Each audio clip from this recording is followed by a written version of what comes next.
Problem से solution तक, astro तक, नो योर फेट। देखिए, अगर आप शनि के दुर्योगों के प्रभाव को समाप्त करना चाहते हैं या शनि के नकारात्मक असर को कम करना चाहते हैं तो हर शनिवार को एक वेला उपवास रखिए, एक समय भोजन मत करिए या आप सात्विक आहार ग्रहण करें तो आपके लिए बहुत अच्छा होगा। शाम के समय पीपल के वृक्ष में जल डालें, खासतौर से शनिवार की शाम को, और वहां पर एक सरसों के तेल का दीपक जलाएं। वृक्ष की परिक्रमा भी अगर करें तो आपके लिए बहुत अच्छा होगा, लेकिन दीपक तो जलाना ही है, जल तो चढ़ाना ही है। और शनि के तांत्रिक मंत्र का जप करिए। दीपक जलाने के बाद मंत्र होगा ओम प्राम प्रीम प्रौम सह शनैश्चराय नमः। ओम प्राम प्रीम प्रौम सह शनैश्चराय नमः। इस मंत्र का आपको जप करना है रोज शाम को, और दीपक जिस दिन जलाएंगे उस दिन जप अवश्य करेंगे। किसी गरीब आदमी को अन्न और वस्त्र का दान करिए, उससे आपको लाभ होगा। और हल्के नीले रंग के वस्त्र, लाइट ब्लू कलर के कपड़े अगर आप पहने तो आपके लिए बहुत अच्छा रहेगा। इस एड को स्किप करना तो बहुत मुश्किल है, पर लाइफ की प्रॉब्लम्स का सॉल्यूशन ढूंढना आसान। प्रॉब्लम से सॉल्यूशन तक, एस्ट्रो तक, नो योर फेट।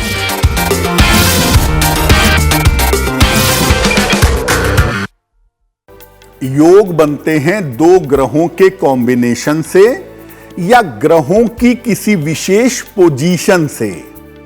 तो अब मान लिया आपकी कुंडली में शनि मेष राशि में बैठा है, नीच राशि में बैठा है, दुर्योग बनाएगा। शनि राहु के साथ बैठा है, दुर्योग बनाएगा। शनि चंद्रमा को प्रभावित कर रहा है तो दुर्योग बनाएगा। ये कुंडली में फिक्स है, अगर बन गया तो बना हुआ है। साढ़े साती और ढैया जो है ये शनि की चाल पर निर्भर करते हैं कि ब्रह्मांड में शनि मूव कैसे कर रहा है।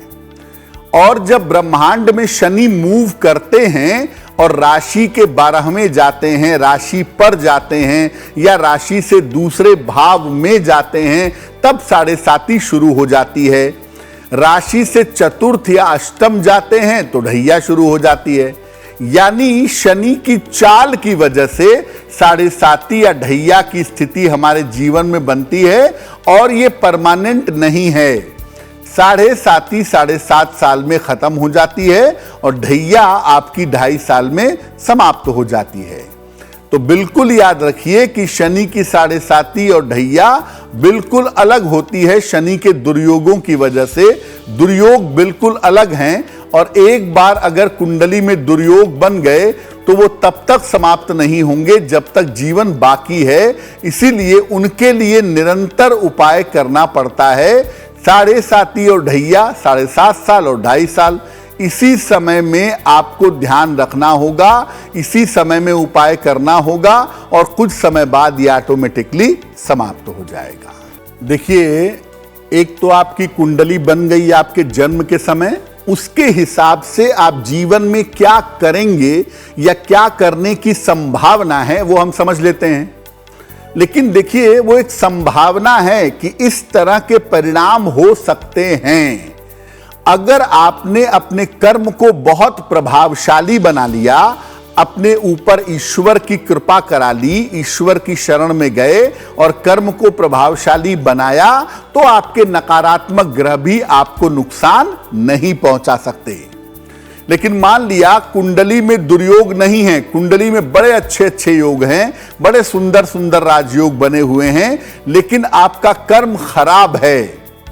आप नशा करते हैं, दूसरों को परेशान करते हैं, हरे पेड़ कटवाते हैं, तो अगर आप ऐसा नियमित रूप से कर पाते हैं या गड़बड़ियां आपसे होती हैं, तो आपको ये समझना चाहिए कि आपकी कुंडली के शुभ योगों का उतना फल आपको नहीं मिलेगा जितना मिलना चाहिए था। इसीलिए आपके कर्म सबसे पहले इंपॉर्टेंट हैं। जिसको हम भाग्य समझते हैं जीवन में, वो हमारा ही किया हुआ पहले का कर्म है, किसी जीवन का कर्म है जो इस जीवन में भाग्य की तरह हमें मिल जाता है। एस्ट्रो तक ऐप पर आपको मिलेगा भविष्य से जुड़े हर सवाल का जवाब। डाउनलोड कीजिए एस्ट्रो तक ऐप और चुटकी में जुड़िए इंडिया के बेस्ट एस्ट्रोलॉजर से।